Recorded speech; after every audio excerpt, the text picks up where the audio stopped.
es un gran desafío.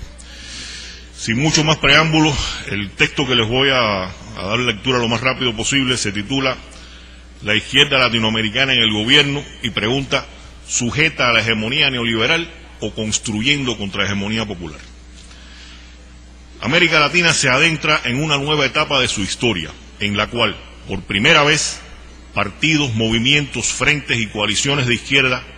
en los que convergen las más diversas corrientes políticas e ideológicas, ocupan de manera estable espacios institucionales dentro de la democracia burguesa, cuyo funcionamiento se extiende también por primera vez por casi toda la región, donde, salvo excepciones como Uruguay o Chile,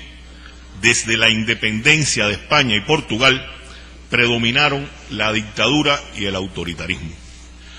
Aunque hay procesos que lo prenuncian, es decir, que lo anteceden, entre ellos las transiciones que pusieron fin a la mayoría de las dictaduras militares de seguridad nacional implantadas desde 1964 y el auge de la lucha popular en países como Brasil, Uruguay y México,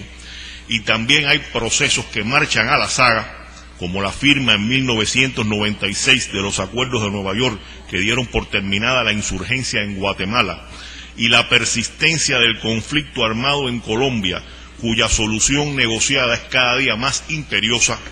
El momento de cambio de etapa o cambio de época, como algunos prefieren llamarlos, se ubica entre 1989 y 1992. Los acontecimientos internacionales que inciden en lo que podemos definir como una transformación radical en las condiciones en que se desarrollan las luchas populares en América Latina son la caída del muro de Berlín en diciembre de 1989, símbolo de la restauración del capitalismo en Europa Oriental, y el desmoronamiento de la Unión Soviética en diciembre de 1991, que marca el fin de la bipolaridad mundial. En nuestra región, el inicio de la unipolaridad se manifiesta mediante la invasión a Panamá en 1989, la derrota de la Revolución Popular Sandinista en Nicaragua en 1990, la desmovilización de una parte de los movimientos guerrilleros en Colombia entre 1999 y 1991, y como colofón en la firma de los acuerdos de Chapultepec en 1992, que concluyen 12 años de insurgencia en El Salvador, país latinoamericano donde esa forma de lucha alcanzaba por entonces el mayor desarrollo e intensidad. En esencia, entre 1989 y 1992 se cierra la etapa histórica abierta por el triunfo de la Revolución Cubana, el 1 de enero de 1959, caracterizada por el flujo y reflujo de la lucha armada revolucionaria y por la implantación de las dictaduras militares de seguridad nacional que actuaron como punta de lanza del imperialismo. Y se inicia la etapa actual, en la que predominan la combatividad de los movimientos sociales en lucha contra el neoliberalismo y los avances electorales obtenidos por la izquierda a los que se dedican estas líneas. Si se toma como punto de partida la elección mexicana del 6 de julio de 1988, la primera en la historia reciente en la que un candidato presidencial de izquierda, Cuauhtémoc Cárdenas, tuvo a su alcance el triunfo del cual fue despojado mediante el fraude, se aprecia que durante los primeros 10 años, es decir, entre 1988 y 1998, los avances electorales se circunscribieron a los gobiernos municipales y provinciales y a las legislaturas nacionales. Por solo mencionar los casos más conocidos, en México, Cárdenas fue derrotado en las elecciones presidenciales del 98, 94 y del 2000. En Brasil le ocurrió lo mismo a Lula en el 89, 94 y 98, y en Uruguay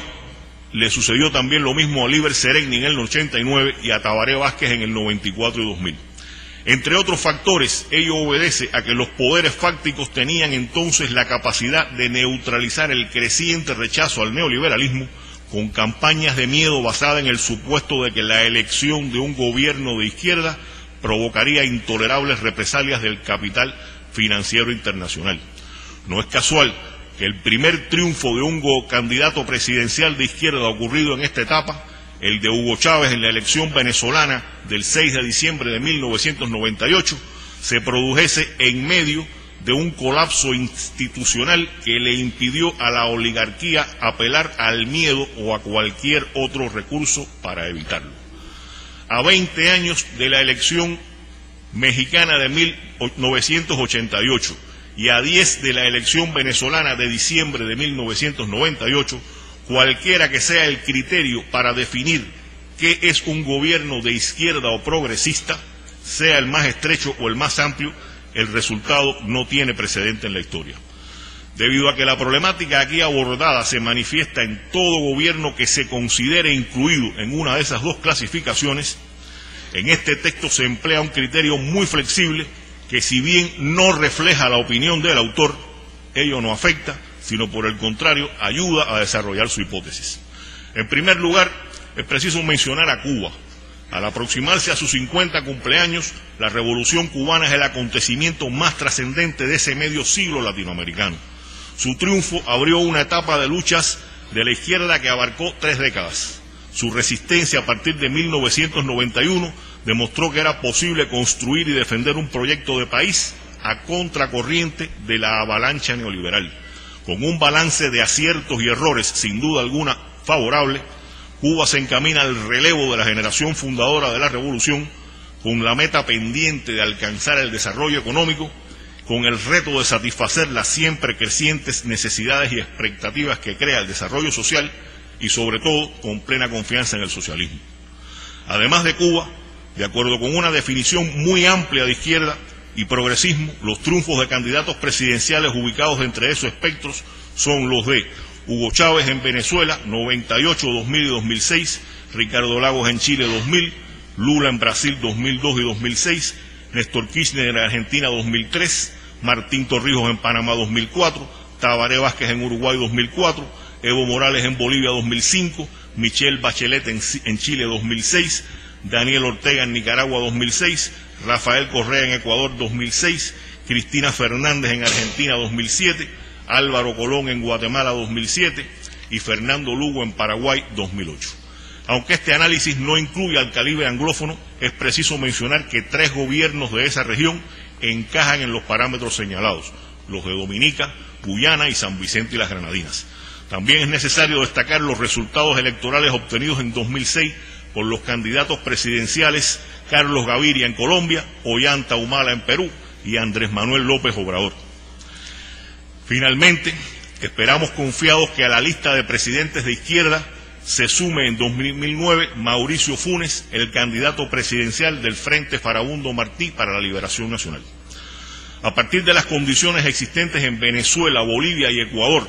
y de los fines que se proponen sus actuales mandatarios, cabe señalar que en esos 3 países se desarrollan transformaciones radicales del statu quo mediante procesos constituyentes, lo cual no ocurre en el resto de los casos. Ahora bien, el rasero más común para cuestionar las credenciales de izquierda de unos u otros de los gobiernos mencionados en el párrafo anterior es que en mayor o menor medida mantienen la política neoliberal y priorizan las relaciones con el capital financiero transnacional. Algunos incluso están sujetos a tratados de libre comercio con los Estados Unidos. Si asumimos que el neoliberalismo es el capitalismo real de nuestros días, que dispone de mecanismos transnacionales de dominación para impedir la ejecución de reformas nacionales de izquierda o progresistas, y que ninguno de esos gobiernos ha roto con ese sistema social, al margen de si existen o no condiciones para ello,